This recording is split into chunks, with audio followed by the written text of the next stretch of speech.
A truck driver goes missing on a deserted desert highway, his truck swallowed by the night. 26 years later, a grisly discovery reveals a web of betrayal and murder. What secrets lurk beneath the sands of Interstate 40? Tune in to find out in this gripping tale. This story is fictional, written for educational and entertainment purposes, inspired by real mysteries. If you like a little surprise, please like, subscribe, and share this video. Leave a comment where you watch the video, and don't miss the shocking truth. Part 1. Shadows on Highway 40. The rain hammered down on Interstate 40 like a vengeful fist, turning the asphalt into a slick, black mirror that swallowed the headlights of James Callahan's blue Freightliner. It was 11:47 at night, March 15th, 1997, and the desolate stretch of highway near Grants, New Mexico, felt like the edge of the world. Jim, a 36-year-old trucker with a perfect safety record, was hauling a load of high-end electronics worth $150,000 to Tucson, Arizona. His rig, a gleaming beast with New Mexico plates, roared through the storm, its wipers slashing frantically against the deluge. Somewhere in Albuquerque, 80 miles back, his wife Emma was probably curled up with a book, waiting for his nightly call at 9 sharp.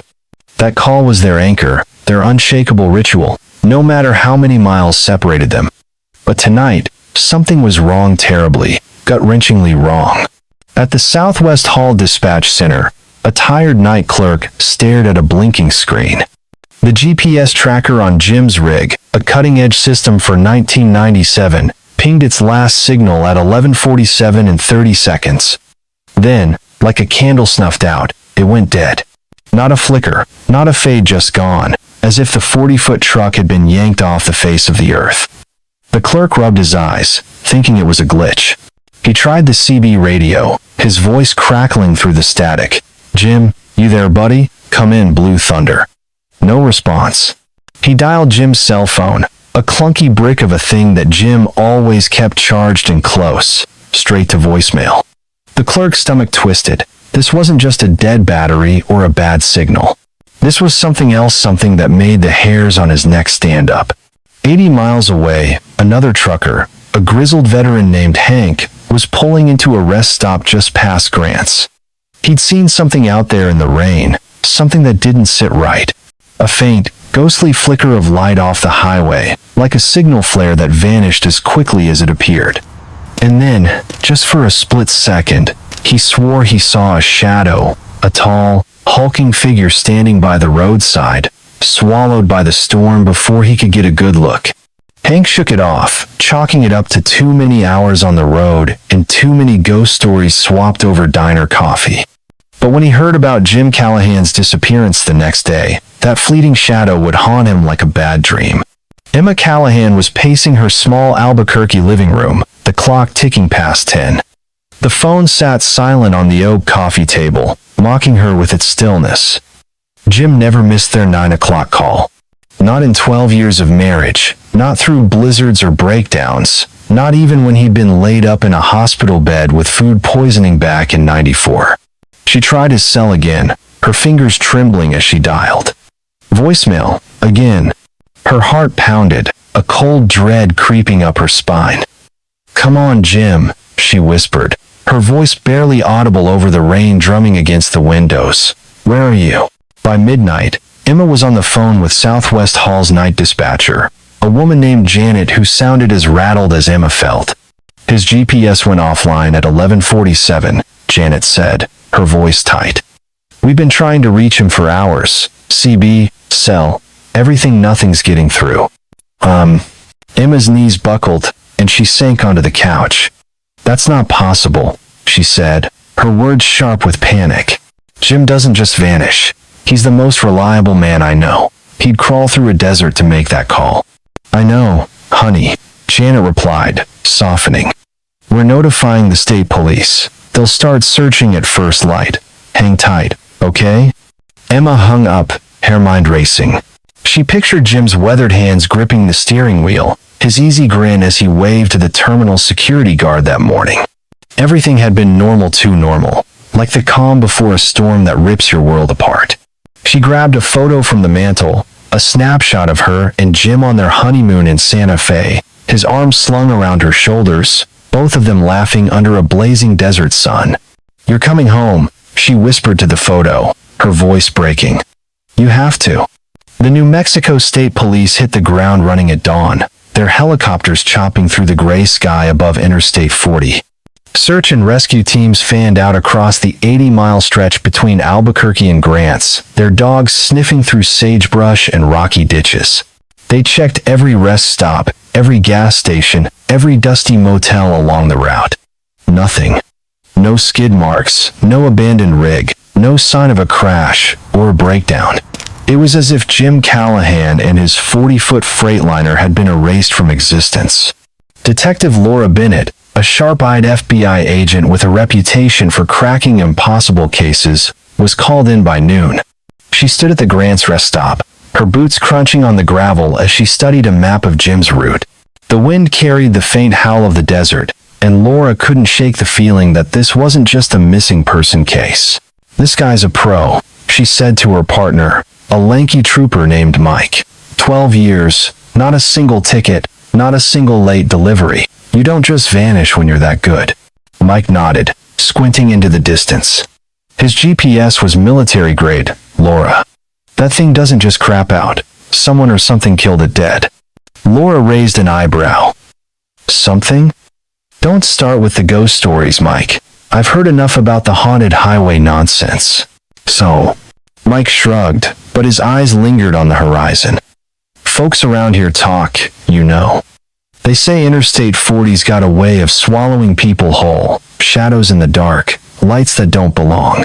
Hank, that trucker who called it in, swears he saw something weird out there last night. Laura rolled her eyes but jotted it down.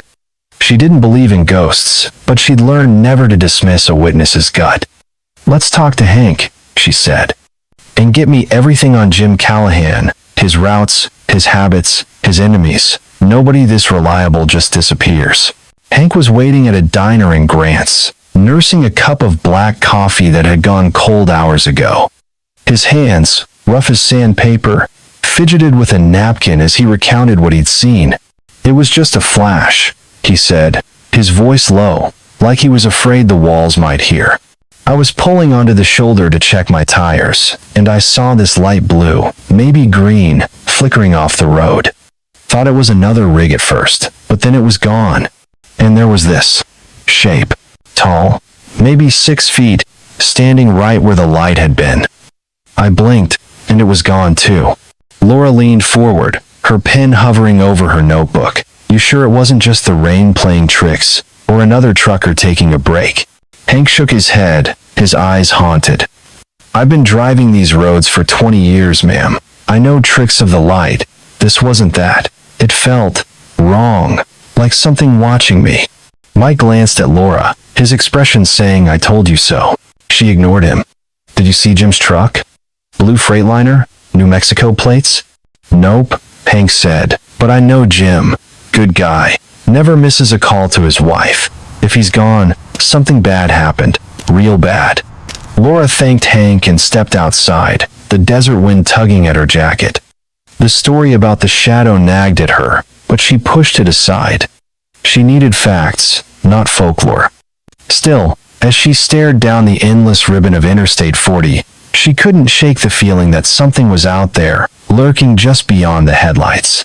Back in Albuquerque, Emma was falling apart. She hadn't slept, hadn't eaten, just kept dialing Jim's number, praying for a miracle.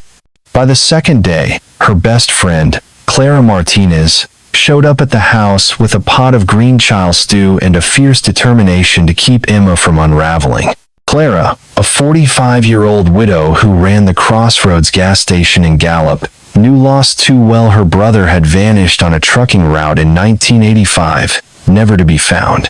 "You gotta stay strong, Em," Clara said, setting the pot on the stove. "Jim's out there. We'll find him." Emma's eyes were red-rimmed, her voice barely a whisper. "He's never missed a call, Clara. Not once. What if he's hurt? What if he's—" She couldn't finish the sentence. Clara grabbed her hands, her grip firm. "Don't go there. Jim's a fighter. If he's in trouble, he's leaving us clues. We just gotta look harder. Emma nodded, but the doubt was a knife in her chest. She thought of Jim's last call, the night before he vanished. They'd talked about nothing special dinner plans, a new book she was reading, the way the stars looked brighter in the desert. But there'd been a moment, just before they hung up, when Jim's voice had changed.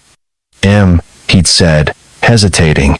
If anything feels off out here, I'll let you know, okay? Just keep an eye out. For what? She'd asked, laughing. You getting spooked by those ghost stories again? He chuckled, but it sounded forced. Maybe, just promise you'll keep the porch light on. Now, standing in her kitchen with Clara, Emma wished she'd pressed him harder. What had he meant? What had he seen? She grabbed her coat. I'm going to the terminal, she said. I need to see his rig's logs, his route, something. Clara hesitated, then nodded. I'm coming with you. But you need to be ready for whatever we find.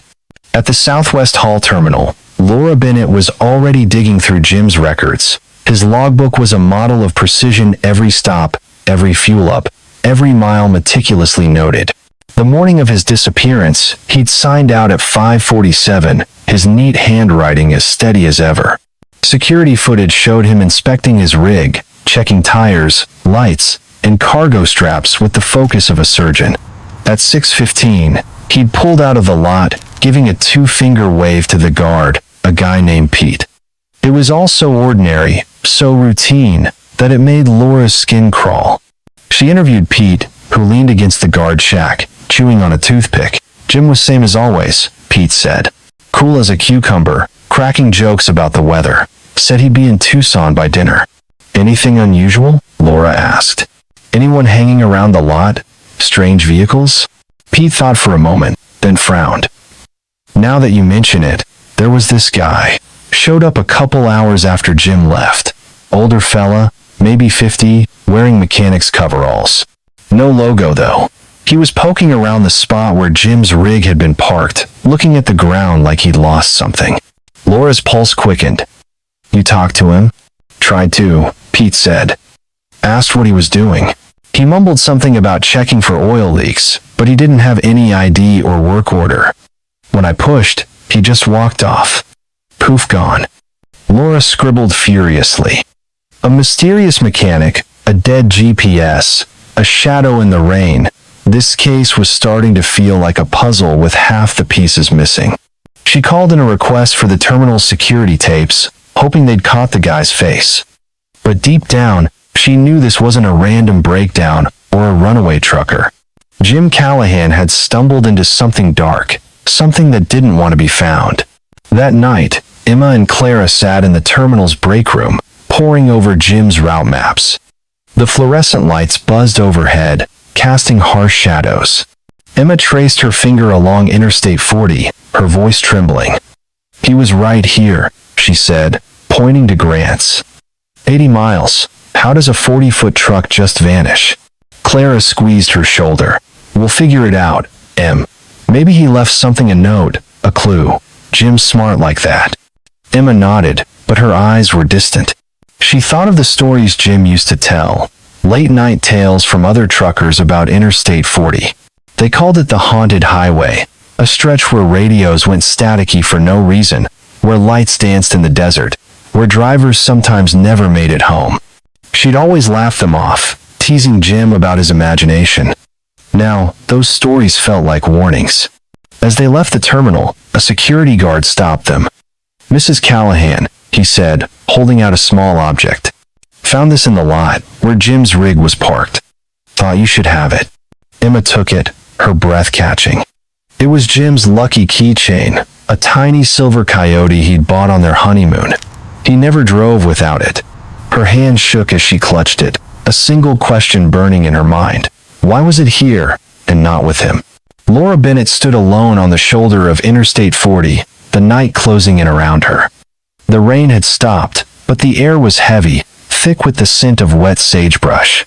She stared down the highway, its black asphalt stretching into the void. Somewhere out there, Jim Callahan was gone, maybe hurt, maybe worse.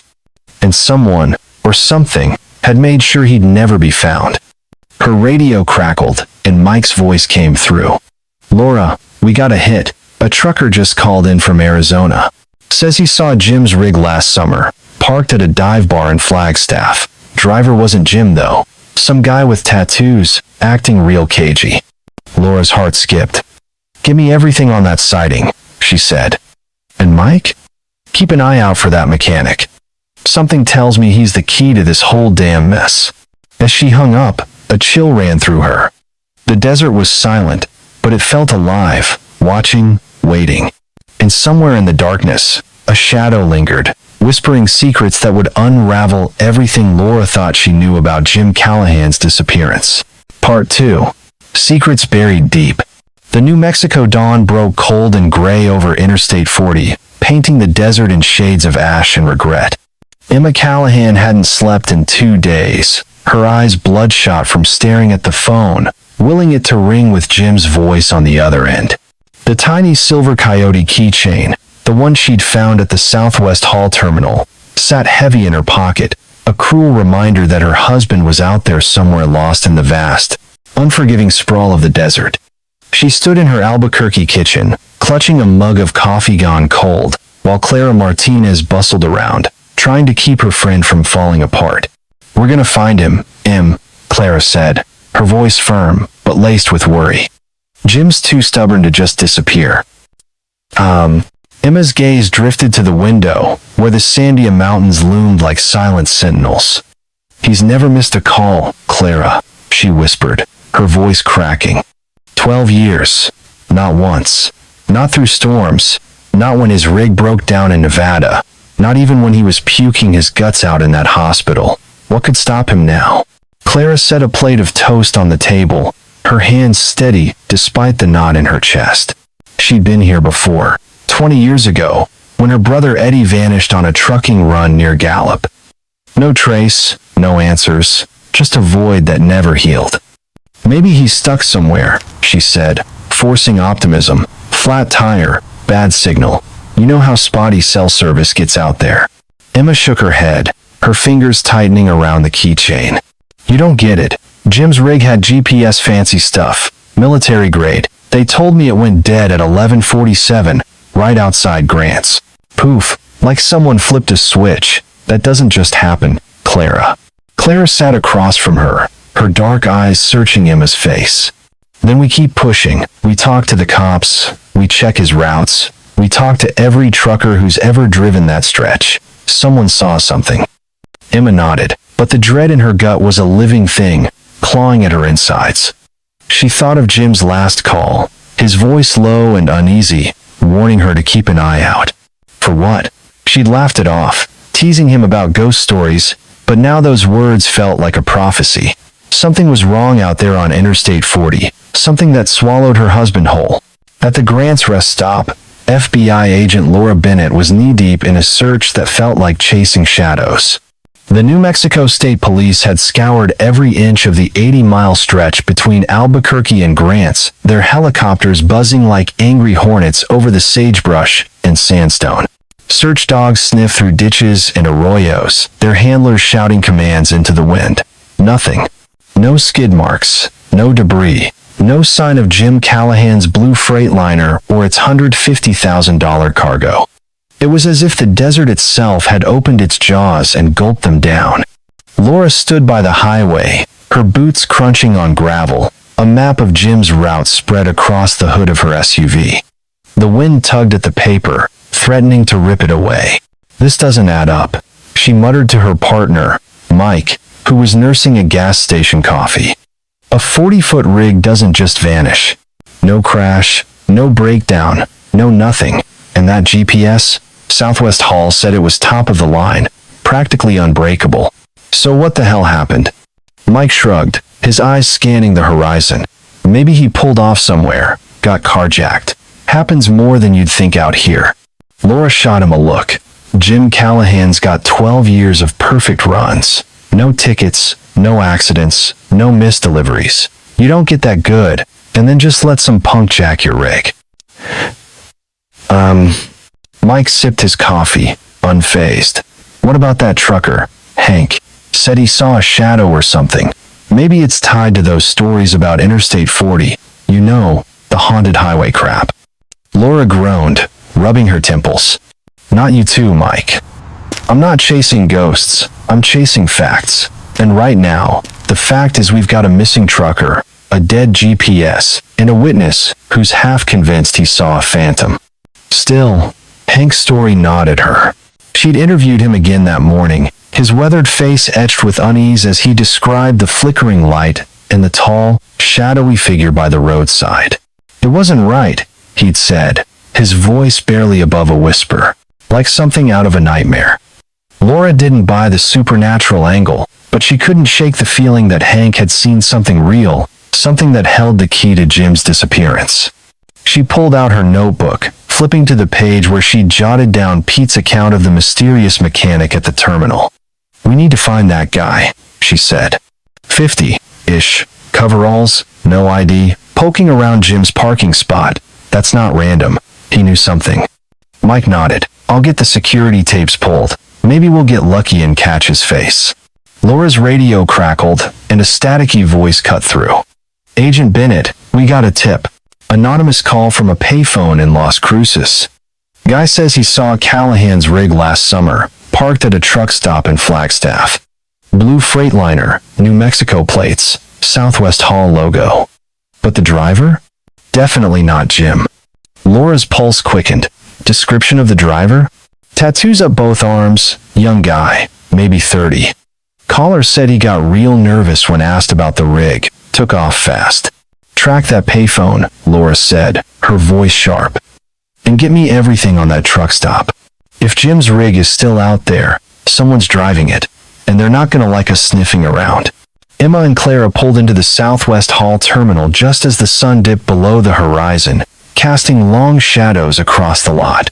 The air smelled of diesel and dust, and the hum of idling trucks filled the evening. Emma's heart pounded as she clutched Jim's logbook, which she'd convinced the dispatcher to let her borrow. Every page was a testament to his precision neat rows of times, mileages, and stops, written in his steady hand. But the last entry, from March 15th, stopped abruptly at Grant's, 80 miles out. They sat in the break room, maps and logbooks spread across a sticky table. Clara traced Jim's route with her finger, her brow furrowed. He was right here, she said, tapping the map. Grant's, middle of nowhere. Why'd he stop there? Emma shook her head, her voice trembling. He didn't. Jim never stops unless it's planned. He's obsessive about his schedule.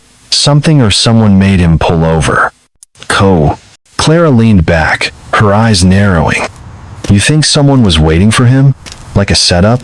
Emma's throat tightened. I don't know. But that keychain, he'd never leave it behind. It was in his pocket every run, like a piece of me with him. She pulled the silver coyote from her pocket, its edges worn from years of Jim's touch. Someone took it off him, Clara. Or, he dropped it to tell us something. Before Clara could respond, a man's voice cut through the room. Emma? What the hell are you doing here? Emma turned to see Daniel Walsh Danny standing in the doorway, his broad shoulders filling the frame. He was Jim's oldest friend, a Santa Fe dispatcher who'd grown up 3 houses down from them in Albuquerque. His flannel shirt was rumpled, his eyes red like he hadn't slept either. But there was something else in his expression, something Emma couldn't place. Guilt? Fear? Danny, Emma said, standing. I'm trying to find Jim. What else would I be doing? Danny crossed the room, pulling her into a hug that felt too tight, too desperate. I'm so sorry, Em. I've been out of my mind. I've got search parties combing every road from here to Arizona. We'll find him. Clara watched him closely, her lips pressed into a thin line.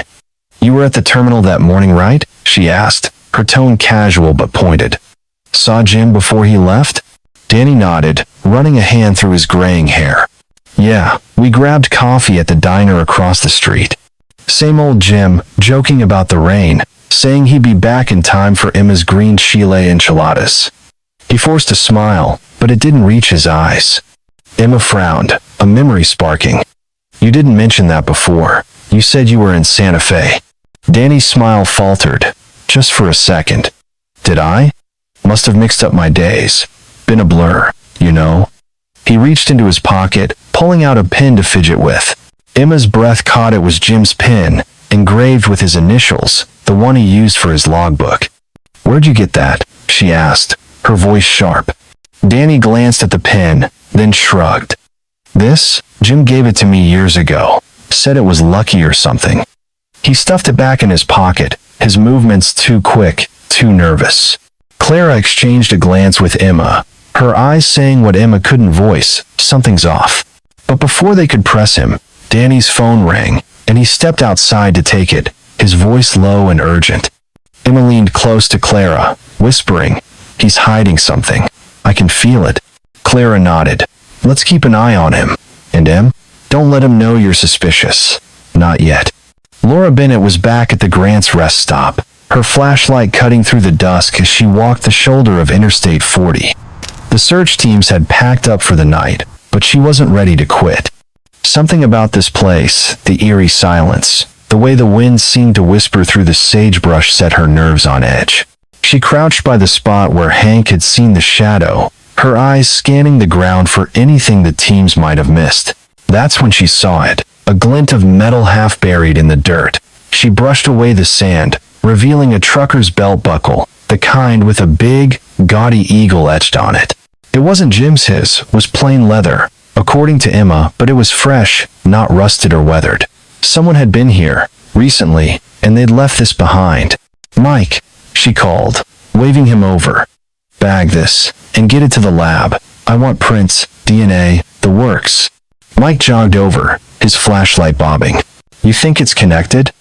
Laura stood, her jaw tight. "I think this highway's hiding more than we know. And I'm starting to wonder if Jim Callahan stumbled into something he wasn't supposed to see." Her radio crackled again, this time with a new voice, a dispatcher from Southwest Hall. "Agent Bennett, we just got another tip. Some old guy called from a payphone in Gallup. Says he's been hearing stories about Interstate 40 for years. Missing truckers, weird lights, shadows that move. Says it's been going on since the 80s. Laura's stomach twisted. "Did he leave a name?" "Nope, hung up before we could get it. But he mentioned a warehouse, out by Gallup. Said it's been abandoned since the 90s, but folks still see lights there at night." Laura's mind raced. A warehouse. Lights. Shadows. It was starting to sound like more than just a ghost story. "Give me the address," she said. "And Mike, round up the team. We're heading to Gallup." Emma sat in her living room, the clock ticking toward midnight. Clara had gone home, but not before promising to dig into Danny's story. Emma couldn't shake the image of that pin, the way Danny's eyes had darted when she'd asked about it. She pulled out Jim's logbook, flipping through the pages for the 100th time. That's when she noticed something, a tiny note scribbled in the margin of his last entry, in Jim's tight, careful handwriting. "Watch Danny. Something's not right. Vaughn." Her heart stopped. Jim had known. He'd suspected something, even before he left Albuquerque. She grabbed her phone, dialing Clara's number. "Clara, it's Emma. I found something in Jim's logbook. He knew Danny was up to something. We need to talk to the cops." Clara's voice was steady, but urgent. "Stay put, Em. I'm coming over. And don't say a word to Danny until we figure this out." As Emma hung up, a chill ran through her.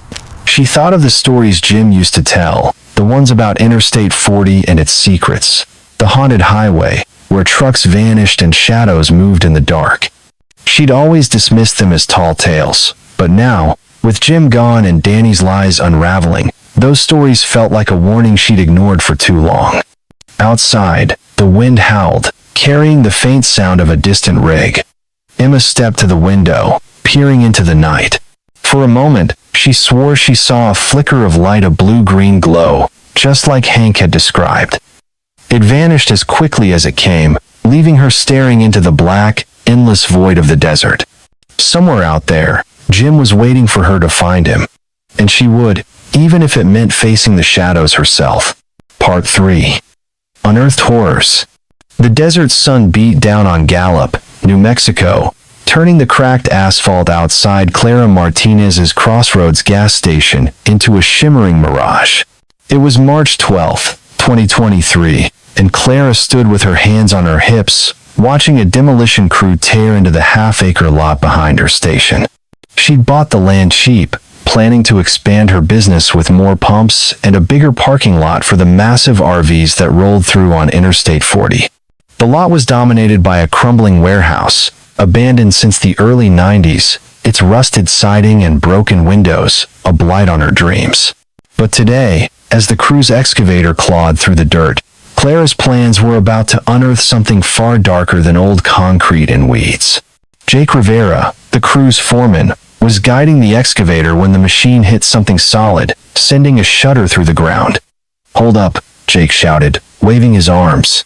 He hopped down from his perch, squinting at the patch of earth they'd just torn open.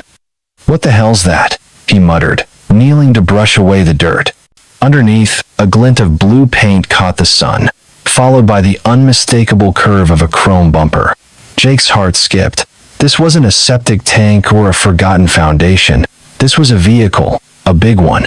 "Clara," he called, his voice tight with unease. "You better come see this."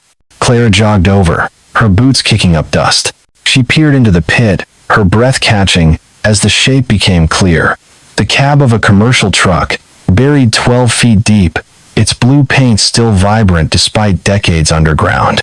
"Jesus," she whispered, her mind flashing to her brother Eddie, who'd vanished on a trucking run in 1985. "That's no junker, that's a rig." Jake nodded, his face pale. "Looks like a Freightliner. New Mexico plates, too. MW4, 471. Ring any bells?" Clara's stomach twisted.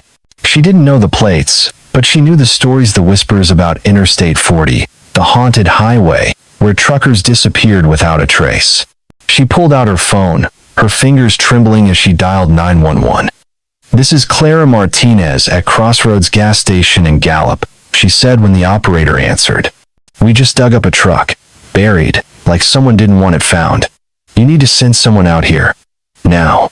Within 2 hours, the lot was a crime scene, swarming with New Mexico State Police, FBI agents, and forensic techs.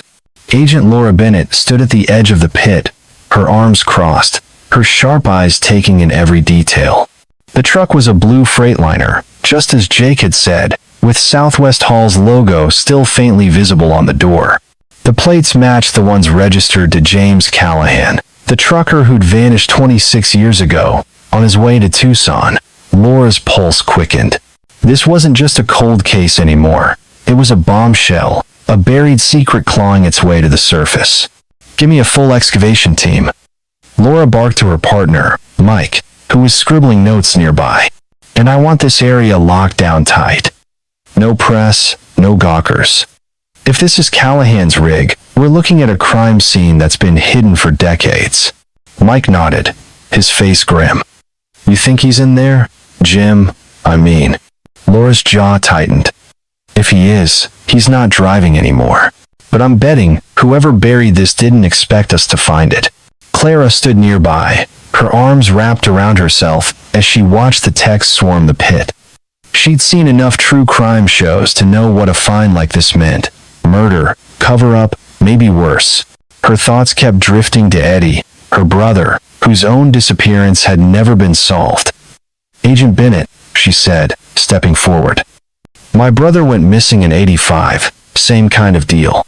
Trucker, gone without a trace on Interstate 40. You think this could be connected?" Laura turned, her eyes softening for a moment. "Maybe, Clara. We're gonna need everything you know about your brother's case. Names, dates, routes, anything you've got." Clara nodded, her voice steady despite the ache in her chest. "I've got his old logbooks, some letters he sent before he vanished. Whatever you need, I'm in. I've waited 20 years for answers. I'm not stopping now." The excavation took 3 days, each hour peeling back layers of dirt and deception. The techs worked with surgical precision, documenting every inch of the buried Freightliner. The cab had been separated from its trailer, which was nowhere in sight. The ground around it was packed tight, layered with construction debris and overgrown with sagebrush, making it invisible from above. Laura stood at the pit's edge, her boots sinking into the loose earth, as the crew finally exposed the cab's interior. Inside, The driver's seat was stained with dark, dried blood, splattered across the dashboard and steering wheel like a grim painting. Laura's stomach churned. "Get a sample," she told the lead forensic tech, a wiry woman named Karen. "I want DNA confirmation yesterday." Karen nodded, her gloved hands already moving. "Looks like a lot of blood. Whoever was in here didn't walk away easy." As the techs worked, one of them called out from the passenger side. "Agent Bennett, you need to see this." He pointed to 3 distinct bullet holes punched through the door, the metal jagged and bent inward. 9mm, close range, he said. Someone fired from outside, probably standing right next to the cab. Laura's mind raced. Bullet holes, blood. This wasn't a simple hijacking. This was an execution. She climbed into the cab, careful not to disturb the evidence, and opened the glove compartment. Inside, she found Jim's wallet, his driver's license still tucked inside, the photo showing his easy grin. Next to it was a small, leather-bound notebook, its pages yellowed but intact. She flipped it open, her breath catching at the sight of Jim's neat handwriting. The last entry was dated March 15th, 1997, the day he vanished.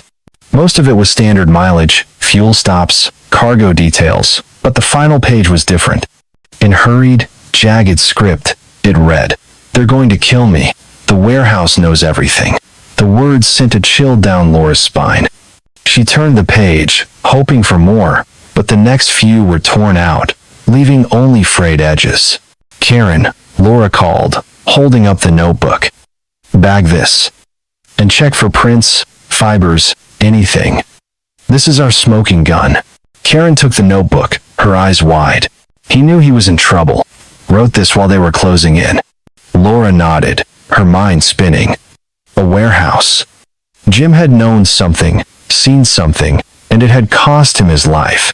She glanced at the abandoned building looming behind them, its broken windows like empty eyes staring down. Could this be the warehouse he meant? It had been owned by Desert Freight Solutions, a shipping company that went bankrupt in '92. On paper, it was just another forgotten relic of the '90s economy.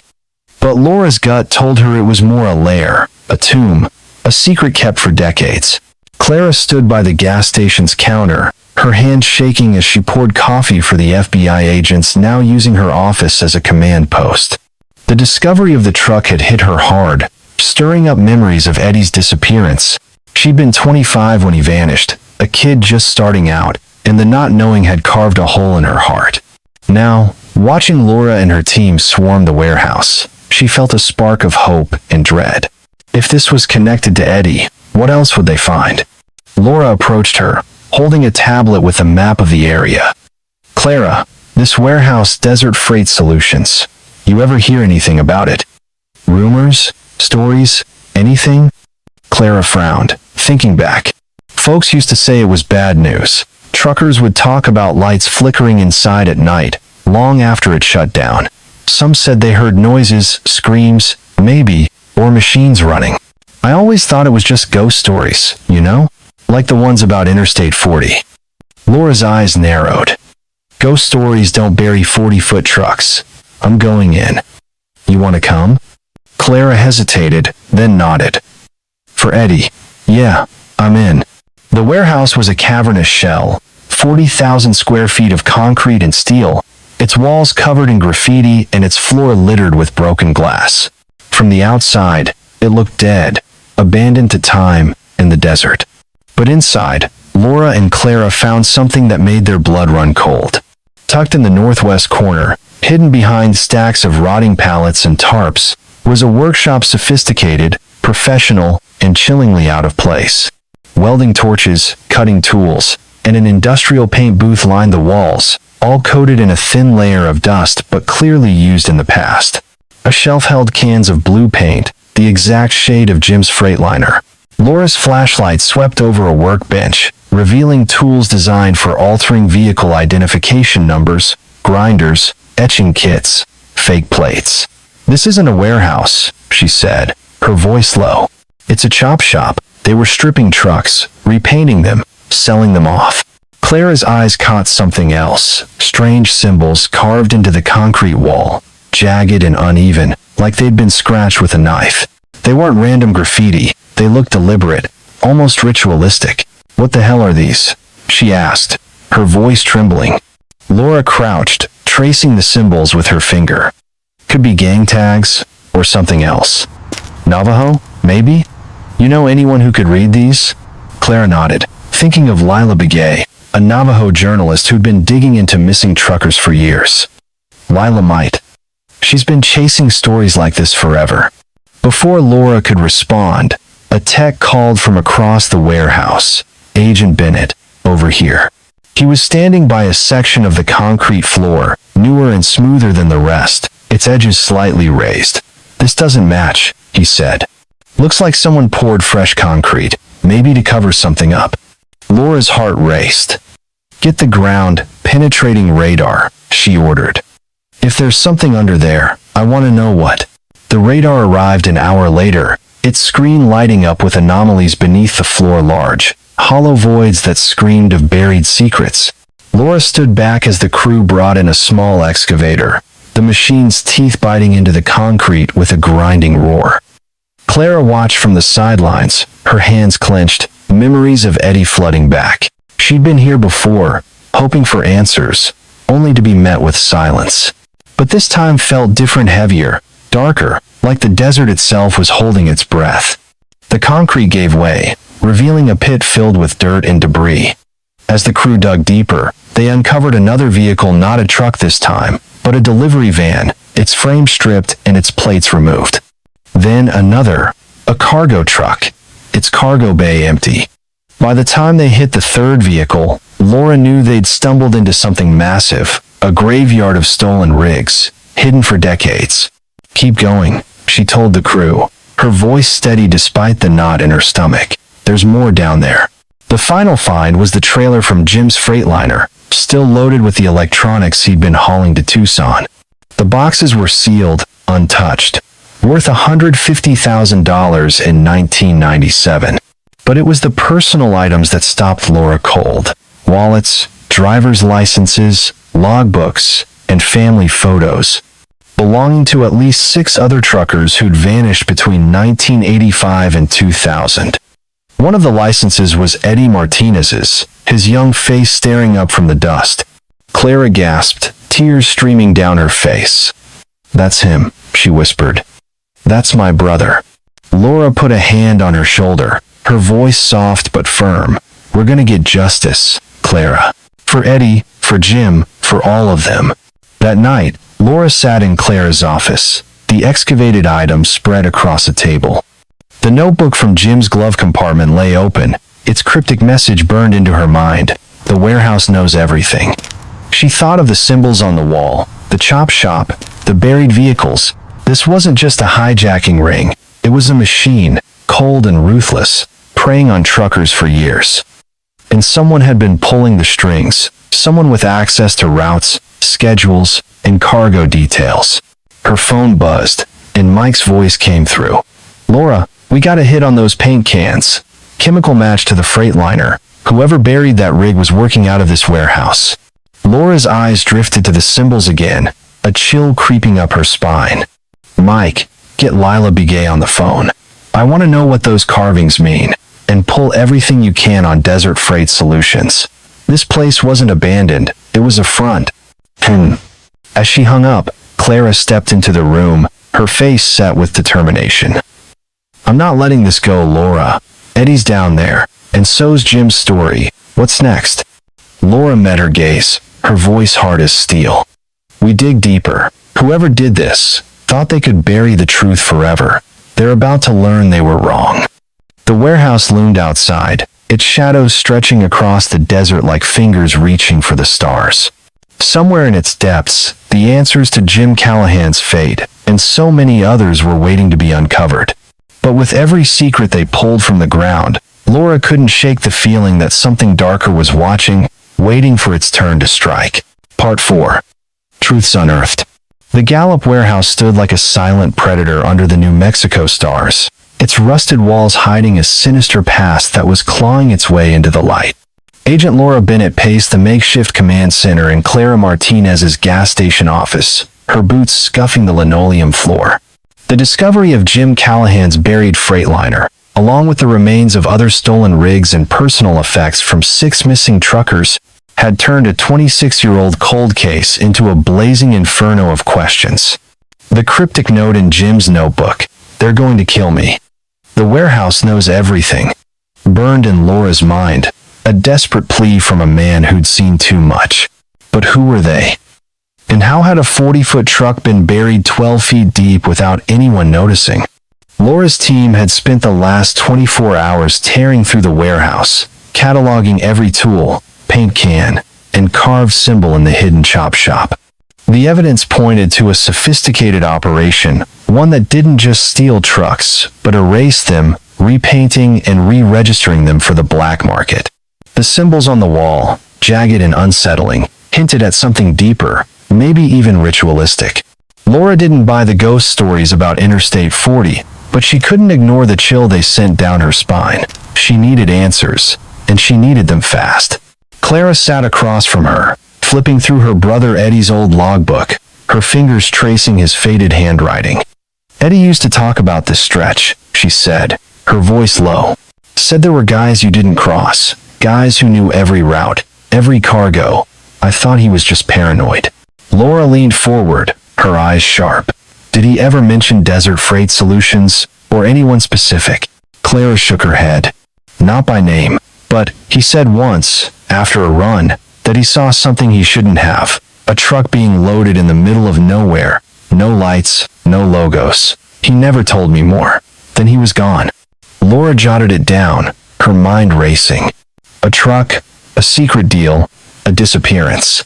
It was starting to sound like a pattern, one that Jim Callahan had stumbled into 26 years later. She glanced at her phone, as it buzzed with a new message from Mike. "Got something," his text read. "Meet me at the station. It's big."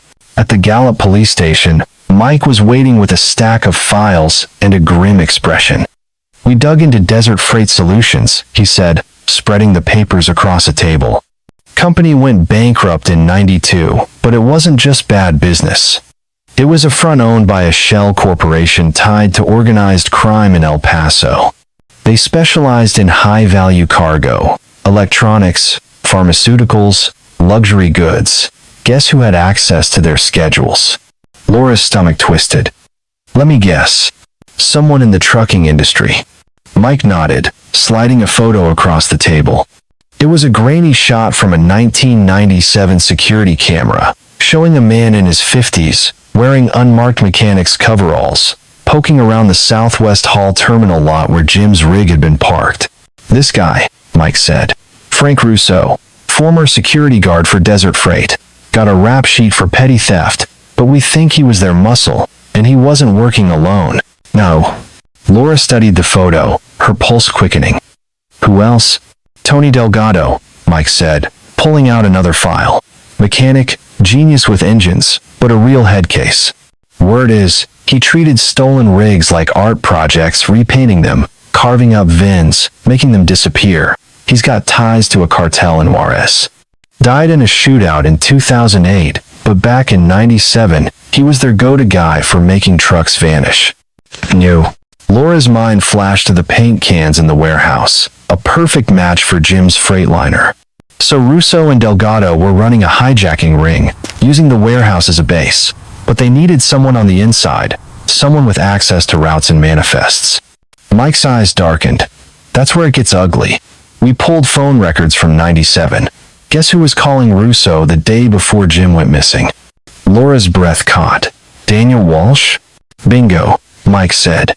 "Danny Walsh, Jim's best friend, dispatcher for Rocky Mountain Freight in Santa Fe. He had access to every trucking company's schedules in the Southwest. We found calls between him and Russo going back years. And there's more." He handed her a USB drive. Security footage from a bank across from Martinez Auto Repair, dated March 14th, '97. Jim stopped there to catch up with old friends, including Danny. "The audio's rough, but our techs cleaned it up. You're not gonna like what you hear." Laura sat in a cramped evidence room, the grainy footage flickering on a laptop screen. The camera, positioned across the street from the auto shop, caught Jim and Danny in the parking lot, their voices faint but audible after enhancement. Jim's posture was tense, his hands gesturing sharply. "You gotta stop this, Danny," Jim said, his voice low but firm. "I heard you on the phone last night, talking about hitting a rig on Interstate 40. Electronics, headed to Tucson. That's my run. You're mixed up in something bad, man." Danny's voice was shaky, almost pleading. "You don't get it, Jim. These guys don't mess around. You think you can just walk away? They'll come for you, for Emma, for everyone." "Then we go to the cops," Jim snapped. "Tonight. You tell them everything, or I will." Danny stepped closer, his face pale. "Don't do this, Jim. You're my brother. I'll handle it, I swear. Just give me 24 hours. The footage cut off, leaving Laura staring at the screen, her heart pounding. Jim had known Danny was involved in something dirty, had confronted him, given him an ultimatum. And 24 hours later, Jim was gone. She slammed the laptop shut, her mind racing. Danny Walsh wasn't just a grieving friend. He was a traitor, feeding his childhood buddy to the wolves to save his own skin. She grabbed her phone, dialing Clara. "Clara, it's Laura. I need you to keep Emma away from Danny Walsh. He's not who he says he is." Clara's voice was sharp with alarm. "What do you mean?" "He's been at her house every day, helping with the search." "Not helping," Laura said. "Covering his tracks. He's involved, Clara, deep. Don't let him know we're onto him." Clara's breath hitched. "Jesus. Okay, I'll get Emma out of there. What's next?" "Stay with her," Laura said. "I'm heading to Santa Fe. If Danny's still in town, I'm bringing him in." Emma sat in her living room, the silver coyote keychain clenched in her fist. Clara had just arrived, her face tight with worry, and was now pacing the kitchen, whispering into her phone. Emma's eyes kept drifting to Jim's logbook, open to the page where he'd scribbled, "Watch Danny. Something's not right." The words felt like a knife in her gut. Danny, who'd grown up with Jim, who'd stood by her at their wedding, who'd promised to help find him. Could he really be involved? The doorbell rang, and Emma's heart lurched. Clara grabbed her arm, pulling her back. "Don't answer it," she whispered. "Not until we know who it is."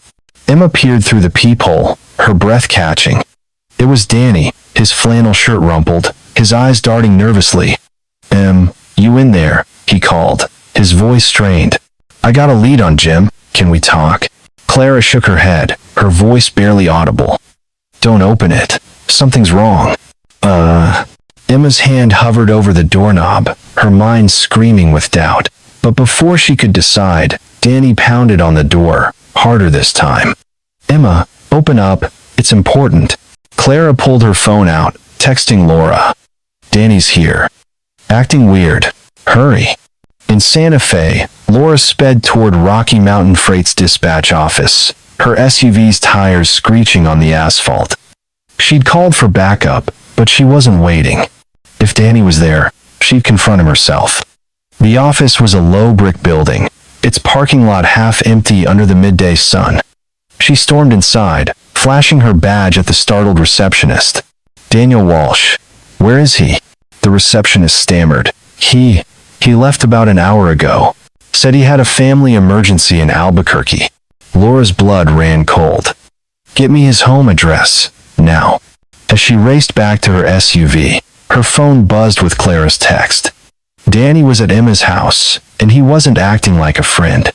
Laura floored the gas, her mind racing through the evidence. The calls to Russo, the footage of Jim's confrontation, the buried truck, it all pointed to Danny as the inside man, feeding routes to a hijacking ring. But why target Jim? What had pushed him to betray his best friend? She thought of Lila Begay, the Navajo journalist who'd been digging into missing truckers for years. Lila had called that morning, her voice urgent, saying she'd found something in her archives, a pattern of disappearances tied to Interstate 40, all linked to Desert Freight Solutions. "It's bigger than you think," Lila had said. "They weren't just stealing cargo, they were eliminating anyone who got too close." And Laura dialed Lila as she drove, her voice tight. "Lila, it's Laura. I need you to meet me in Albuquerque. Bring everything you've got on Desert Freight. And those symbols in the warehouse, any luck? Lila's voice crackled through the speaker. The symbols aren't Navajo, but they're not random either. They look like markers, maybe for a gang or a cult. I've seen similar ones in old police reports, linked to missing truckers in the 80s. I'm on my way. Back at Emma's house, Clara had locked the door and pulled Emma into the kitchen, away from the windows. Danny was still outside, his knocks growing more insistent. "Emma, come on," he shouted. "I know you're in there. I just want to help." Emma's hand shook, her voice barely a whisper. "Why is he acting like this, Clara?" "He's scaring me." Clara peeked through the blinds, her jaw tight. "He's not himself. Did you tell him about the logbook? About Jim's note?" Emma shook her head. "Number? But he saw me looking at it yesterday. He kept asking what I was reading."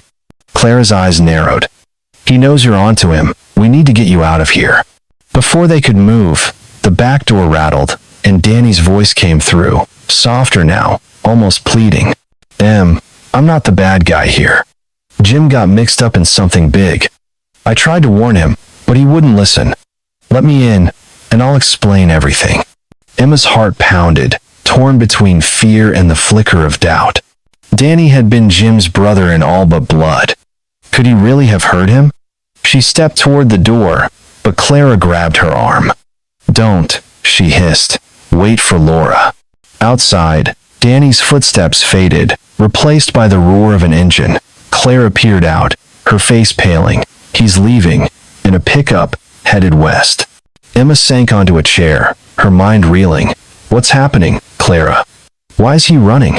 Clara didn't answer, her phone already to her ear, as she called Laura. "He's gone," she said when Laura picked up. "Took off in a black Ford, west on Interstate 40. You need to catch him." Laura's SUV tore down the highway, her siren blaring as she pushed past 90 miles an hour. Backup was en route, but Danny had a head start, and she knew where he was going west, toward the border, where he could disappear into Mexico. She radioed Mike, her voice sharp. "Get a chopper in the air. Danny Walsh is running, and he's not getting away." Mike's voice crackled back. "We're on it." "And Laura?" "We found something in the warehouse. A safe, hidden under a false floor panel.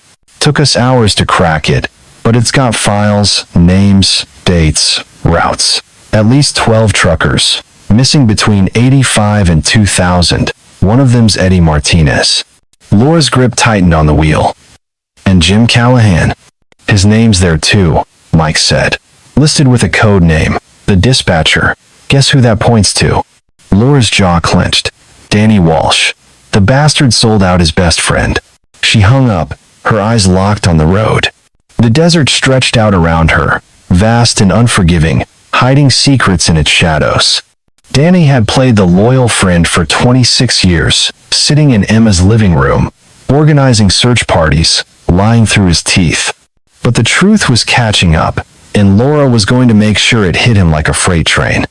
As she sped toward the horizon, Lila's words echoed in her mind.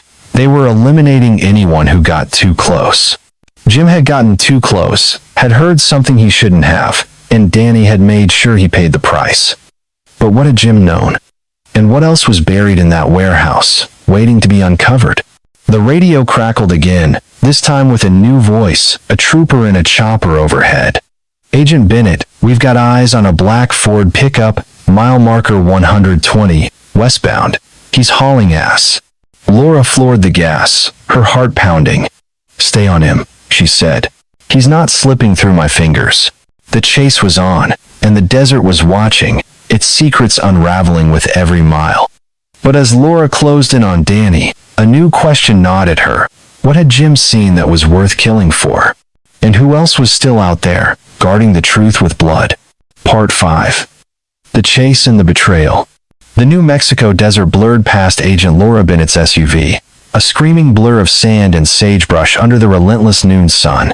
Her siren wailed, cutting through the silence of Interstate 40 as she pushed the vehicle past 90 miles an hour, chasing a black Ford pickup that carried Daniel Walsh, Jim Callahan's best friend turned traitor. The radio crackled with updates from a state police chopper overhead. its pilot tracking Danny's desperate flight toward the Mexican border. Laura's knuckles whitened on the steering wheel, her mind a storm of rage and focus. Danny had lied to Emma, to the police, to everyone for 26 years, and now he was running like a cornered animal. But Laura wasn't letting him slip away, not after what she'd found in that Gallup warehouse. Suspects at mile marker 110. The pilot's voice buzzed through the radio. He's weaving through traffic, pushing 100. You're 5 miles back. Agent Bennett. Keep eyes on him. Laura snapped, her voice sharp as a blade. He's not crossing that border. She glanced at the passenger seat, where a file from the warehouse safe lay open, its pages spilling secrets. Names, dates, routes, 12 truckers, gone missing between 1985 and 2000, all linked to Desert Freight Solutions. Jim Callahan's name was there, marked with a chilling code name, the dispatcher, Danny Walsh, the man who'd sat in Emma's living room, promising to find his friend, had been feeding routes to a hijacking ring, selling out truckers for cash. And Jim, his brother in all but blood, had paid the ultimate price. Laura's phone buzzed, and she hit speaker. It was Lila Begay, the Navajo journalist who'd been digging into the case. "Laura, I'm in Albuquerque with Emma and Clara," Lila said, her voice urgent. "I looked at those warehouse symbols. They're not gang tags, they're markers, like a code. I found similar ones in old police reports from the 80s, tied to missing truckers. They might be linked to a ritual or a cult. It's weird, Laura. Really weird." Laura's jaw tightened. "Cult? You serious?" "I know it sounds crazy," Lila said, "but Tony Delgado, the mechanic? He was obsessed with the idea of cleansing the highway. Some of his old associates said he thought the thefts were part of a bigger purpose, like a sacrifice to keep the operation safe." Laura's mind raced. Tony Delgado, the twisted genius who'd repainted Jim's rig, had died in a gang shooting in 2008. Frank Russo, the muscle, was gone too, locked away in federal prison until his death in 2011. But Danny was still alive, still running, and Laura was betting he knew more than he'd ever let on. "Keep digging, Lila," she said, "and stay with Emma. She's not safe until we have Danny in cuffs." In Albuquerque, Emma Callahan sat on her couch, her hands trembling as she clutched Jim's silver Coyote keychain. Clara Martinez stood by the window, peering through the blinds, her face set with determination. Lila Begay sat across from Emma, her laptop open to a scanned police report from 1985, detailing her brother Eddie's disappearance. The room was thick with tension, the weight of Danny's betrayal hanging like a storm cloud. "He was here yesterday," Emma said, her voice barely above a whisper. "Sitting right there, telling me we'd find Jim. How could he do this, Clara? They grew up together. He was at our wedding." Clara turned, her eyes fierce. "Some people sell their souls for a paycheck, Em. Danny's one of them, but we're gonna make sure he pays for it." Lila looked up from her laptop, her dark eyes narrowing. "I found something else. A report from 97, a trucker who saw a blue Freightliner in Arizona, months after Jim vanished. The driver wasn't Jim, it was a guy with tattoos, sounded like Delgado. And there was another sighting, in Nevada, 2 years later, same rig, different driver. They were using Jim's truck, Emma, for years." Emma's breath hitched, tears stinging her eyes. "Why Jim? Why him?" Lila hesitated, then spoke softly. "Your note in his logbook, watch Danny, it means Jim knew something. He must have overheard Danny, maybe at that auto shop. He was going to blow the whistle." Clara's phone buzzed, and she glanced at the screen. "It's Laura. She's closing in on Danny, out near Gallup. He's headed for Mexico." Emma stood, her voice shaking but resolute. "I want to be there when they catch him. I need to look him in the eye." Clara grabbed her arm. "No way, Em. It's too dangerous. Let Laura handle it." But Emma's eyes burned with a fire Clara hadn't seen before. "He took my husband, Clara. I'm not sitting here waiting." Lila closed her laptop, standing. "Then we go together. But we stay out of Laura's way. Deal?" Emma nodded, grabbing her coat. "Deal. The chase tore through the desert, Laura's SUV screaming down Interstate 40 as the chopper's updates crackled through the radio. Danny's black Ford was a speck in the distance, weaving dangerously between slower rigs. The border was less than 50 miles away, and Laura knew if he crossed into Mexico, he'd vanish into a maze of cartel connections. She wasn't about to let that happen. Suspect slowing down, the pilot reported. Looks like he's pulling off at exit 85, near a rest stop. Laura's eyes narrowed. He's not slowing down to surrender. He's got a plan. Get ground units there now. She took the exit at breakneck speed, her tires screeching as she spotted Danny's pickup parked haphazardly by a shuttered diner. The chopper hovered overhead, its spotlight pinning the truck like a hunted animal. Laura slammed her SUV to a stop, drawing her Glock and stepping out into the dust. "Daniel Walsh," she shouted, her voice cutting through the desert wind. "FBI, step out with your hands up." The pickup door creaked open, and Danny emerged, his hands raised but his eyes wild, darting like a trapped coyote. "You got it all wrong, Laura," he called, his voice cracking. "I didn't want this. Jim made me." Laura advanced, her gun steady. "Made you what? Sell him out? Get him killed? We found his truck, Danny, buried in Gallup, with your fingerprints all over it." Danny's face paled, but he shook his head. "I didn't kill him. I gave them his route. They were gonna kill me if I didn't."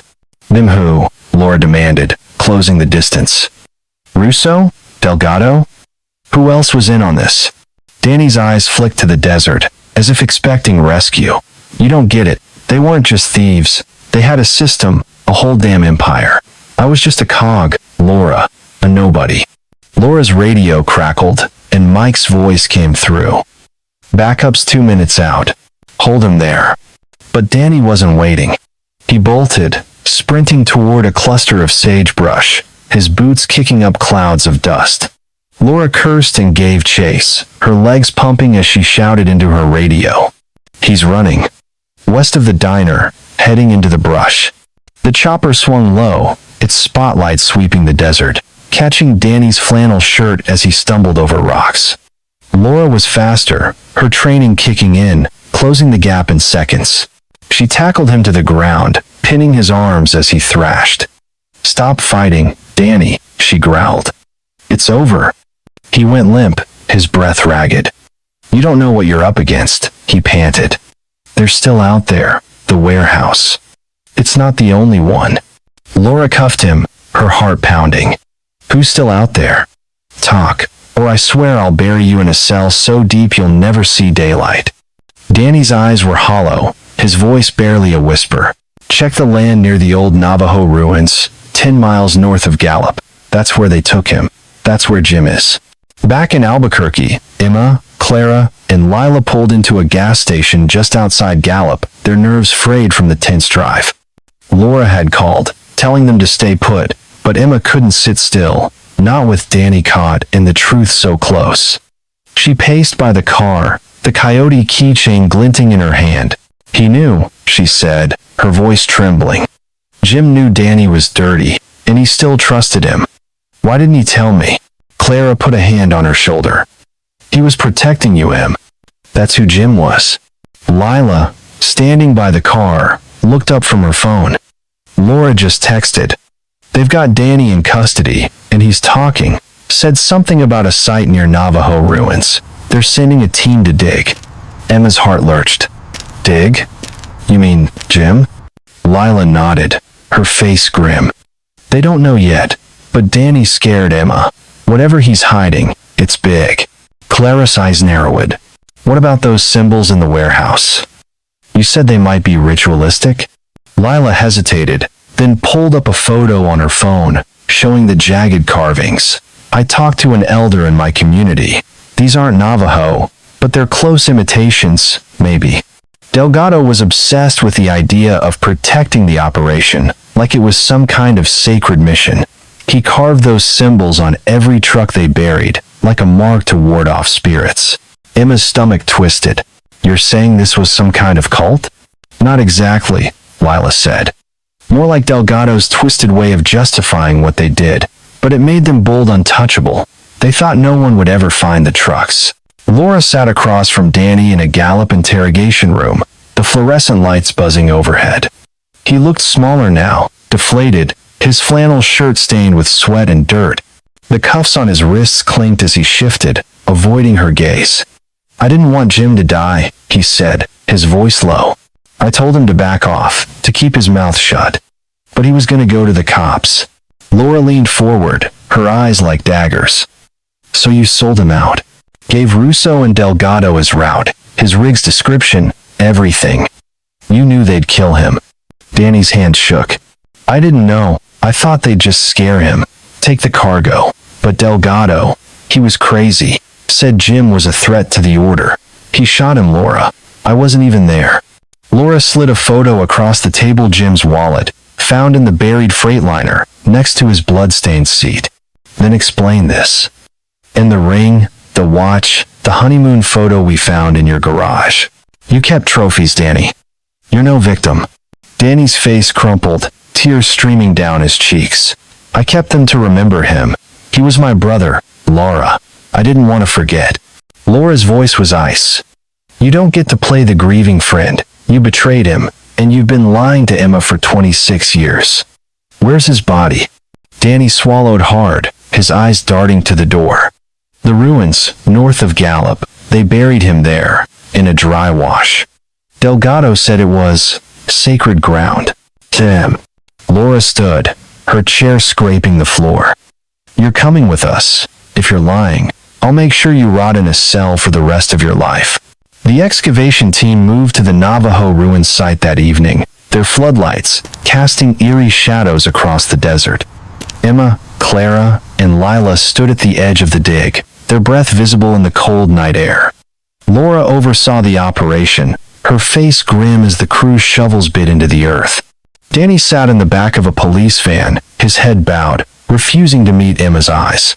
As the dig progressed, the crew uncovered bones human, weathered by time but unmistakable. Laura's heart sank as a forensic tech confirmed the remains were male, roughly Jim's age and build. "We'll need DNA to be sure," the tech said, "but it's likely him." Emma fell to her knees, a sob tearing from her throat. Clara knelt beside her, holding her tight. "We found him, Em," she whispered. "He's coming home." Lila stepped forward, her eyes fixed on the pit. "There's something else," she said, pointing to a small, carved stone near the bones. It bore the same jagged symbols as the warehouse. "Delgado's mark," she said.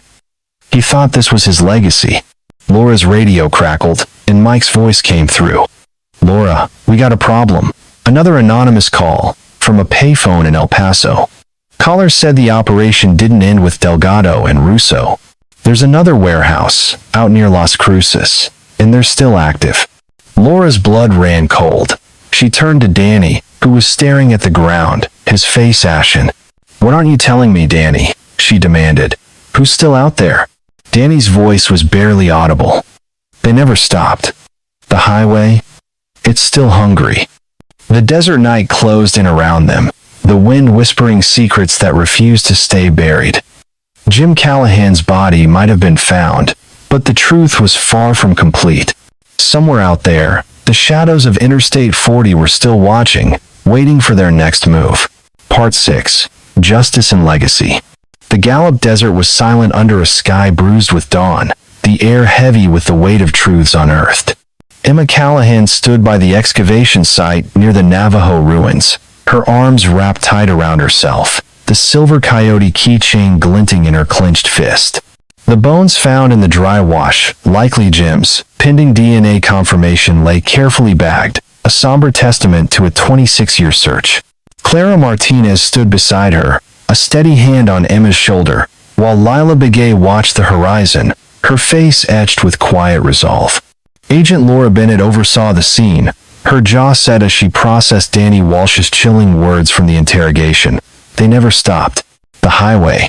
It's still hungry. The discovery of Jim's remains was a victory, but the anonymous call about another warehouse in Las Cruces whispered of a darkness still lurking on Interstate 40. In a Gallup police van, Danny Walsh sat cuffed, his head bowed, his flannel shirt stained with sweat and shame. For 26 years, he'd played the loyal friend, comforting Emma, organizing searches, all while hiding his betrayal. He'd fed Jim's route to Frank Russo and Tony Delgado, knowing it would end in blood. Now, with the evidence piling up, Jim's wallet, his ring, the damning files from the warehouse safe, Danny's lies had collapsed like a house of cards. But Laura wasn't done with him. If there was another operation out there, she'd wring every last secret from his soul. Laura sat across from Danny in the interrogation room, her eyes like steel. The clock on the wall ticked towards 7 in the morning, March 28th, 2023. "Start talking," she said, sliding a photo of the excavated bones across the table. "You said the operation didn't end with Russo and Delgado. Who's still running it? Where's this Las Cruces warehouse?" Danny's hand shook, his voice barely above a whisper. "I don't know names. After Jim, I got out. Tried to, anyway. But they kept tabs on me, sent messages, made sure I stayed quiet." Laura leaned forward, her voice low and dangerous. "You expect me to believe you walked away from a multi-million-dollar hijacking ring? You kept Jim's ring, Danny. His watch, his photo. You didn't get out, you kept souvenirs." Danny's eyes flicked to the photo, then away. "I told you, I kept them to remember him. Jim was my brother. I didn't want him to die. But you made sure he did." Laura snapped. "You gave them his route, his rigs plates, his schedule. You knew Delgado was unhinged, and you still set Jim up. Why?" Danny's shoulders slumped, tears streaming down his face. "They had me by the throat, Laura. Russo said if I didn't play ball, they'd come for my family. My sister, my nephews. Jim, he was gonna ruin everything. He heard me on the phone, talking to Russo about his run. He gave me 24 hours to come clean, or he'd go to the cops. I panicked."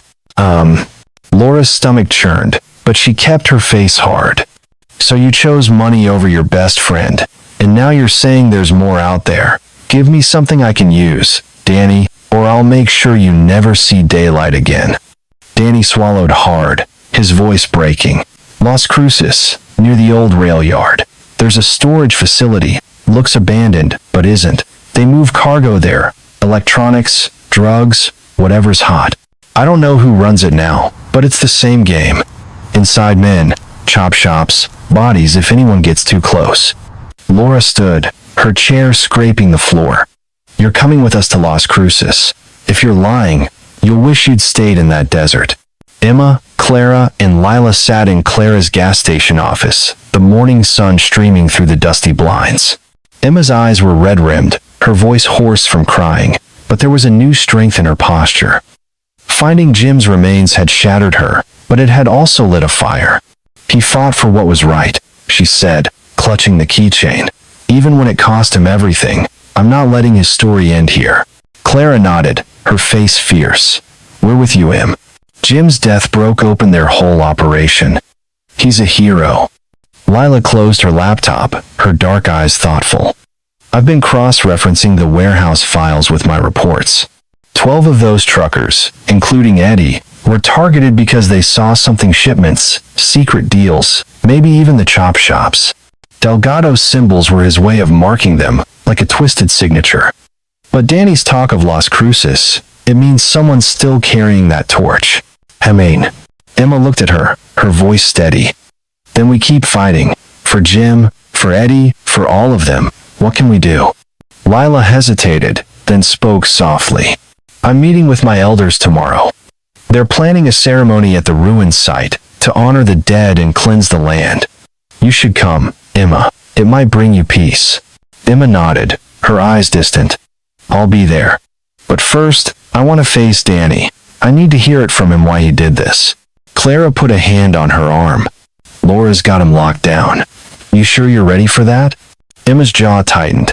"I've waited 26 years. I'm ready."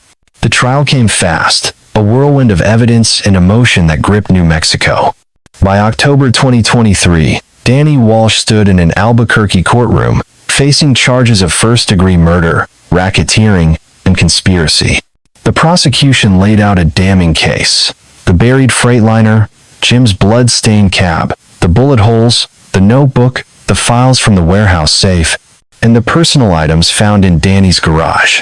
Phone records tied him to Russo, and enhanced audio from the 1997 auto shop footage sealed his fate.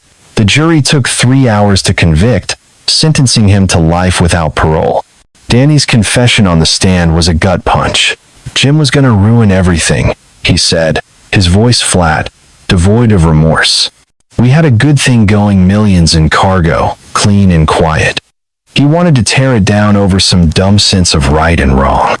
I did what I had to do to protect my life. How a thing. Emma sat in the gallery, her hands clenched, tears streaming down her face. Clara and Lila flanked her, their presence a silent anchor. When the gavel fell, Emma stood, her voice steady as she addressed the court. Jim was the best man I knew, she said. He died because he wouldn't stay silent. You took him from me, Danny, but you didn't take his legacy, that lives on. Outside the courthouse, Laura met them, her face weary but resolute. It's done, she said, hugging Emma. Jim got justice, Emma, and so did Eddie and the others.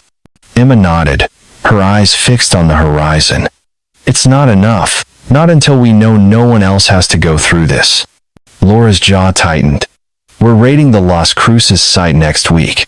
If there's another operation, we'll shut it down, I promise. Clara Martinez stood by her expanded Crossroads gas station, the new parking lot gleaming under the November sun. But instead of just asphalt, she'd built something more, a memorial road, a winding path lined with stone plaques, each bearing the name of a trucker lost to the hijacking ring. Jim Callahan's plaque was at the center, surrounded by blue wildflowers, his favorite color. The inscription read, "In memory of James Callahan and all truckers who never made it home. Your courage lights the way." The opening ceremony drew truckers from across the Southwest, their rigs parked in a solemn semicircle. Emma spoke, her voice steady despite the ache in her chest.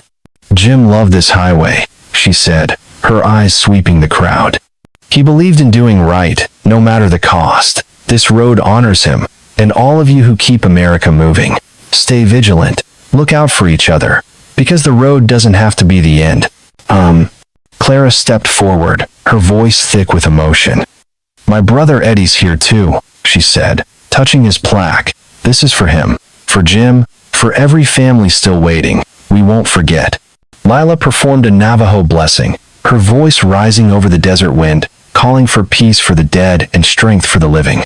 The crowd stood silent, heads bowed, as the ceremony closed with a single truck horn, its mournful wail echoing across the sands.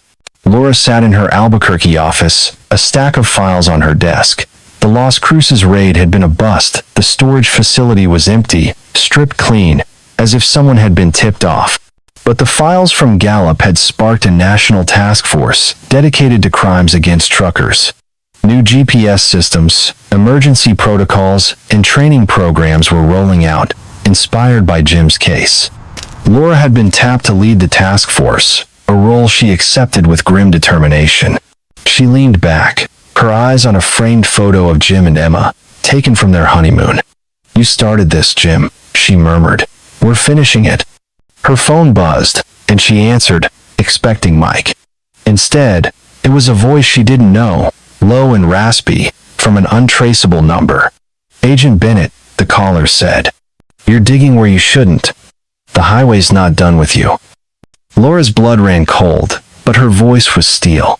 Who is this? The line went dead, leaving only silence. She stared at the phone, her heart pounding. The shadows of Interstate 40 were still out there, watching, waiting, but Laura wasn't backing down. Emma moved to Oregon in 2024, needing a fresh start after the trial. She never remarried, finding purpose in advocacy, helping families of missing truckers navigate their grief. She spoke at conferences, her voice a beacon for those lost in the dark. Jim's story didn't end when he died, she'd say. It lives in every search, every answer, every family that finds closure. The memorial road became a pilgrimage site, truckers stopping to leave flowers or coins, a quiet nod to those who'd never made it home. Jim's restored Freightliner was displayed at the New Mexico State Police Academy, a training tool for recruits learning about cold cases and persistence. Every year, hundreds of new officers heard Jim's story, a trucker who died for the truth, whose case proved that justice could rise from even the deepest grave. Clara expanded her gas station into a truck stop with 24-hour security, bright lights, and emergency phones. It was the kind of haven Jim might have needed in 1997, a safe harbor against the highway's hunger. Lila continued her journalism, her articles sparking investigations into unsolved trucker cases across the country. The lessons from Jim's case were clear, etched in blood and time. Laura, now a task force leader, spoke at a trucking safety conference, her voice carrying the weight of experience. Truckers are the backbone of this country, she said. But they're vulnerable alone, carrying valuable cargo through isolated stretches. Jim Callahan's case showed us how organized crime exploits that. We've got better tech now, GPS, panic buttons, real-time tracking, but it's not enough. Stay vigilant. Report anything off. Your life might depend on it. She paused, her eyes sweeping the crowd. And a warning, these operations adapt. They're still out there, using new tech, new routes, new insiders. The Las Cruces lead went cold, but we're not done. If you see something, say something, because the highway doesn't forgive. The sun set over Interstate 40, casting long shadows across the Memorial Road. A lone trucker, a young woman named Sarah, stopped to lay a blue flower by Jim's plaque. She'd never met him, but his story was legend among drivers, a reminder to watch the road, trust your gut, and never drive alone. As she climbed back into her rig, the desert whispered, its secrets buried, but not gone. Emma, in Oregon, sat by her window, a photo of Jim on the sill. You did it, love, she whispered. You made them see. She turned on the porch light, a habit she'd never break, a beacon for the man who'd never come home but whose light still burned. The highway stretched on, a black ribbon through the desert, its hunger sated for now, but never truly gone. Jim Callahan's legacy wasn't just a solved case, it was a call to arms, a reminder that truth could triumph, even after 26 years buried in the sand. But somewhere out there, another warehouse waited, another shadow moved, and the fight for justice rolled on, mile by endless mile.